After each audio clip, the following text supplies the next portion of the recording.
going to walk through some common questions we get as bookkeepers for online businesses.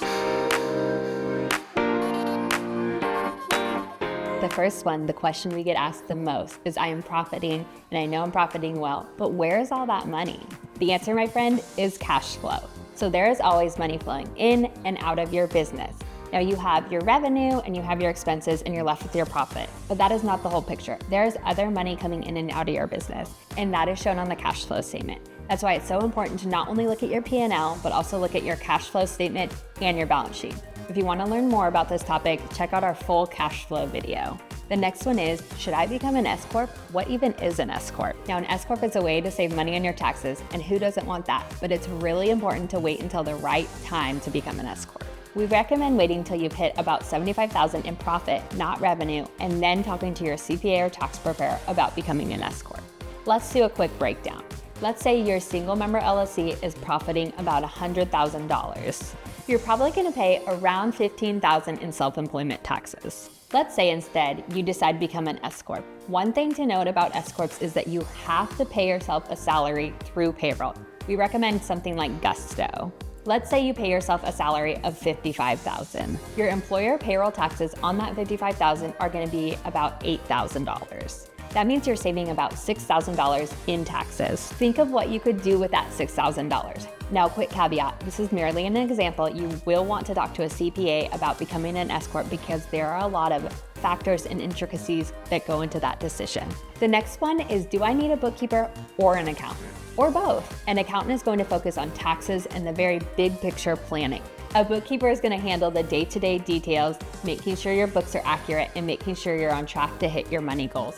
So in short, you really need both. These two are going to work as a team to help you manage your finances. The next question is going to be, how do I pay myself? So this is going to depend on your business and how it is structured. Let's say you're a sole proprietor or a single member LLC. You're simply going to pay yourself through owner's draws. So you can write yourself a check, but who even has checks these days? You can pay yourself by transferring the money from your business account to your personal account.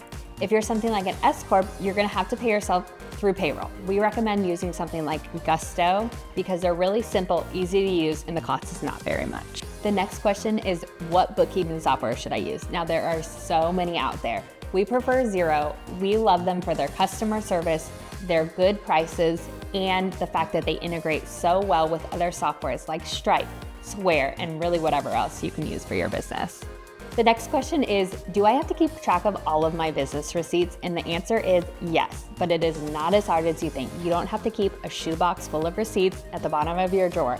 Instead, you can keep pictures of them on your drive. So what I do is when I purchase something for my business, I snap a quick picture of it, upload it to my Google Drive, and save it as the vendor name, the amount, and the date it was purchased. Then you can throw that paper receipt away.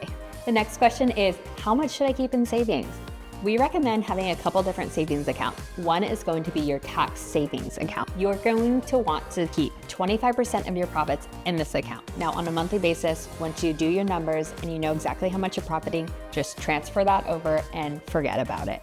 The other savings account you're going to want to have is your rainy day fund. We recommend having about 3 months of expenses in that just in case. Now, don't panic if you do not have that amount saved up. You can save a little bit at a time to work up to that amount. The next question is, what bank account should I have for my business? The first one is going to be your main checking account. This is where your income is going to come into and your expenses are going to go out of. The next one is your tax savings account. This is where we recommend keeping that 25% of your profit each month to pay estimated taxes and then to pay your taxes at the end of the year.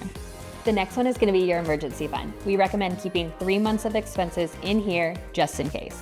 A couple of bonus accounts. You can have a fun fund. This is where you're going to save up for that thing that you want to purchase. Let's say it's a course. Let's say it's in a retreat you want to invest in. Whatever it is, you can put a little aside each month into that fun fund. The last bonus account is going to be a payroll account. This is what I do for my own business and what a lot of business owners like to do, setting aside a separate account where you transfer the money for payroll. This is especially helpful if you only pay once a month and it's a larger chunk of money and it's set aside, earmarked, and you don't touch it. I hope this helped you if you've ever had these commonly asked questions. And if you have any others you want answered, let us know in the comments.